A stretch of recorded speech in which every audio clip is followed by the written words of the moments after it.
Next ಬರೋದು 16 ಭಾಗ ಮಾಡ್ಬೇಕು. ತಿಳಿತು? ಅಷ್ಟು ಬೇಡ, ಈಗ ಇಷ್ಟು ತಿಳಿತು. ಏನಾರ ಡೌಟ್ ಅದ? ಇದು ತಿಳಿತು ಇಷ್ಟ. ಈಗ ಅರ್ಧವನ್ನ ನಾವು ಎಷ್ಟು ರೂಪದಾಗ ಹೇಳ್ಬೋದು? 2ನೇ 1 ಭಾಗವನ್ನ ಇನ್ನ 2 ರೀತಿ ಹೇಳ್ಬೋದು. ಮತ್ತೆ 4ನೇ 2 ಭಾಗ ಅಂತ ಹೇಳ್ಬೋದು, 8ನೇ 4 ಭಾಗ ಅಂತ ಹೇಳ್ಬೋದು.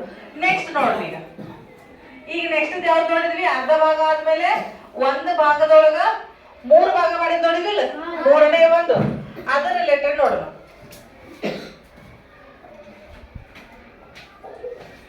ಇವು ಆಲ್ರೆಡಿ ಹಚ್ಚಿ ತೋರ್ಸಿನಿ. ಸೊ ಈಗ ಇದು ಎಷ್ಟದ? 3ನೇ 1 ಭಾಗ.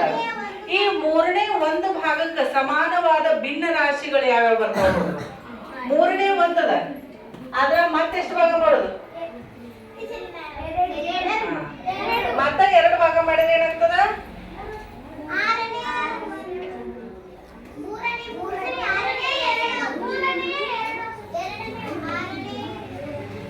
ಎಷ್ಟದು? 6ನೇ 1 ಭಾಗ. ಇದನ್ನ ಉಲ್ಟಾ ನೋಡಿದ್ರೆ 9 ಆಗತ್ತ. ಆದ್ರೆ ನಮ್ ಮ್ಯಾಲ 1ದ್ದು ಗೊತ್ತಿಲ್ಲ, 1 ಮತ್ತೆ 6 ಅದ್ರ ಅರ್ಥ ನೋಡೋದು. ಸೊ ಈಗ ಏನಿದು? 6ನೇ 1 ಭಾಗ 1 ಆಯ್ತು, ಹೌದಾ? ನೆಕ್ಸ್ಟ್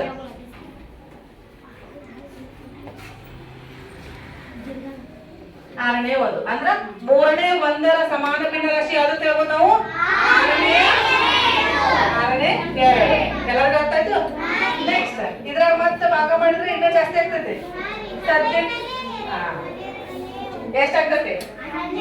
ಇದ್ರಾಗ 2 ಅಕ್ಕವು, ಇದ್ರಾಗ 2 ಅಕ್ಕವು. ಎಷ್ಟಾಗ್ತದೆ? 12ನೇ 2 + 2 4. ಅಂದ್ರೆ ಇದರ ಮುಂದಿನ ಸಮಾನ ಭಿನ್ನ ರಾಶಿ ಯಾವುದು? 12ನೇ 4 ಎದಕ್ಕೆ ಸಮಾನ ಭಿನ್ನ ರಾಶಿ? 3ನೇ 1 ಹೇಳಿತು. ಈಗ ನೆಕ್ಸ್ಟ್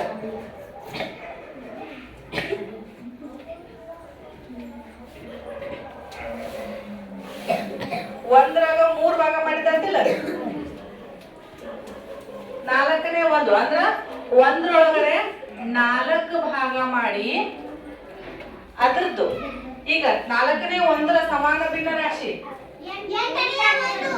8ನೇ 1 ಆಗತ್ತ. ಎಷ್ಟಾಗತ್ತ? Very good. 4ನೇ 1ರ ಸಮಾನ ಭಿನ್ನ ರಾಶಿ ಯಾವುದು?